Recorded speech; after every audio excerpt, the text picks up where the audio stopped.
My name is Sahar Awadallah, and I live in Sheffield, and I am a GP at the moment. I was born in Jarash refugee camp. This is a refugee camp in Jordan, and I became a refugee through my parents. Both of them, they are refugees. You know, it brings me to Al-Nakba, where they forcibly displaced from their hometowns and villages. My dad was around the age of 16, so he can recall and he can remember many evidence and many things happened at the time of the Nakba. So, and according to the definition of the UN General Assembly, the resolution 194, which adopted the principles of a final settlement for Palestinian refugees and the right of return. And they assume that all refugees or Palestinian refugees, they are by dissidents refugees as well. So basically, I am a refugee. My children are refugees as well. So I am a refugee through my parents. My dad came from a hometown called Ashdod, Zdud in Arabic, and my mom came from a village called Ashkalan, Al Majdal, we call it in Palestine.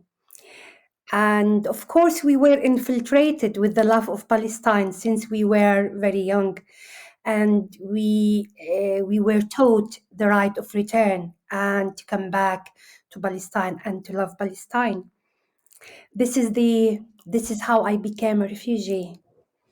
I think, like many families, my family paid the price of the expulsion from their own hometown and from homeland because of the colonial powers to hand over my country or my land to others.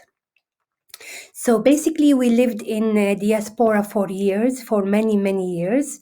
First of all, they became refugee to Gaza Strip, and then after that, because my father was politically involved, he was a politician, he ended up in Jordan. And then in the 70s, because of what happened in Jordan, we became again refugees in Syria.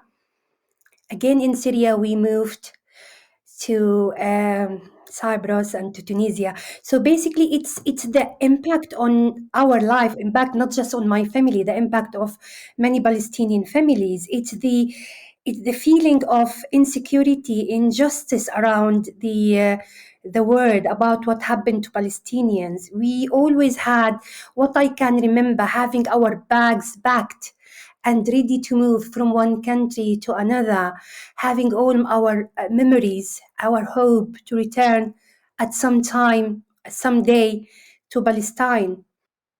We were infiltrated. I think they breastfeed us with the love of Palestine. It is the hope, it is my dream at some time to go back to my home country, to my home town, Asdod, to go back to Asdod.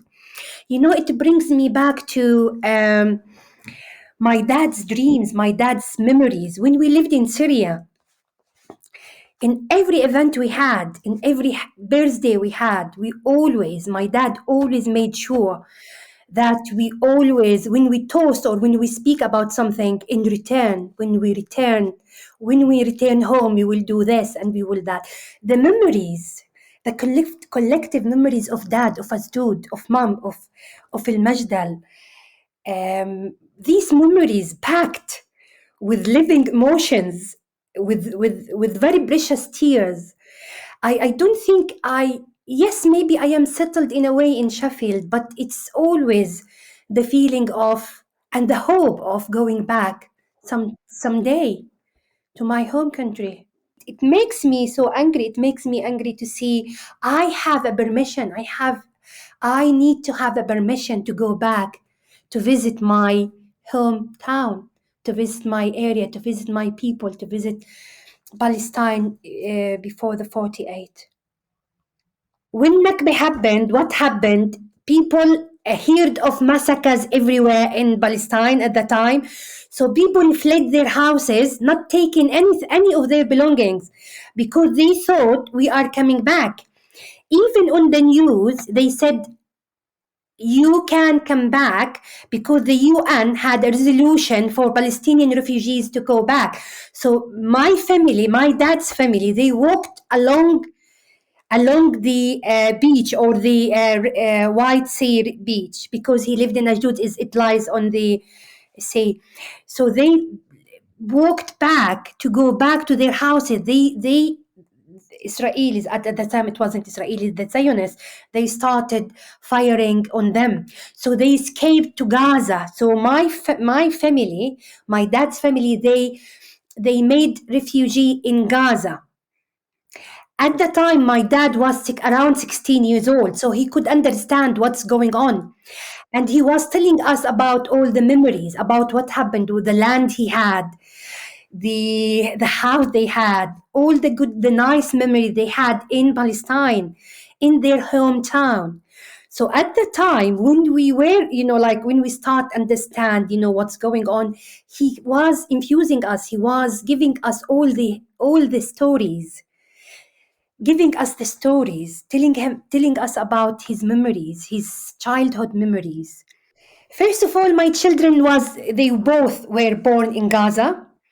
And at the time, we had a lot of tank machines coming, invading Gaza, doing whatever they wanted. And so by early ages, when they were around 2 and 3, they could, understand that there is something going on. The feeling of insecurity, the feeling of not safe in a place. Then, of course, when we came here, the first thing we were we taught them that about Palestine, about coming back, about I am a refugee, I have right to return. Ashdod is your hometown. We need to go and visit it sometimes, but because of Samer, because he's a male, and it's a little complicated by permissions to get to visit.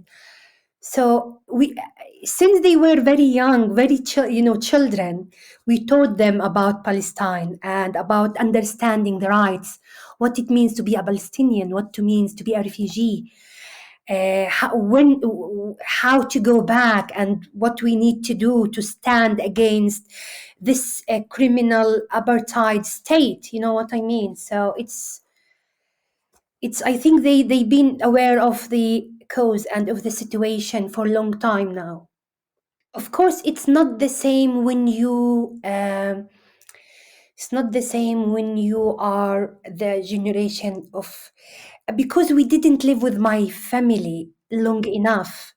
Yes, we keep reminding them, we keep teaching them about Palestine, but I think not being the fragmentation of the family, I think played a big part, and that's why I make sure to go back to Palestine, to see the historical Palestine, to see our dreams, to put everything in action, to see this is my hometown, this is where your granddad and your granddad lived, so yeah, I think they feel the same, but I think in my case, because of the injustice and the recurrent traveling and recurrent expulsion from one country to another, I felt it more intensely in the occupation. This is the first thing, a just resolution.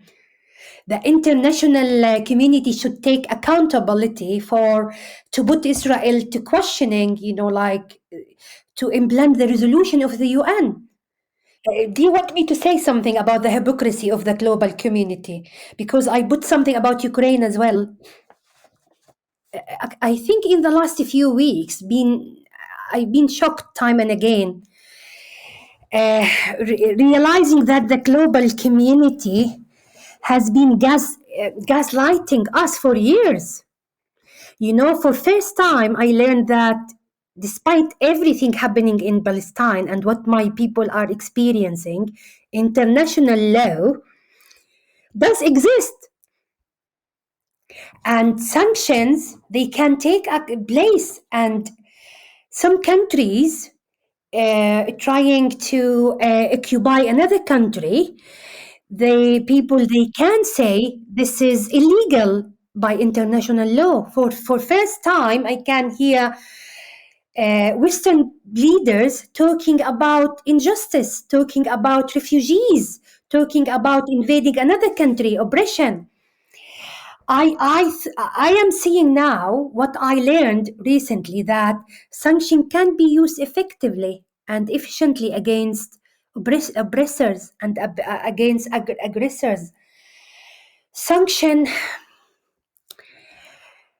if and what I find out as well, that when we take sanctions for a country invading another country, it's not necessarily a racist action like what they've been accusing us Palestinians.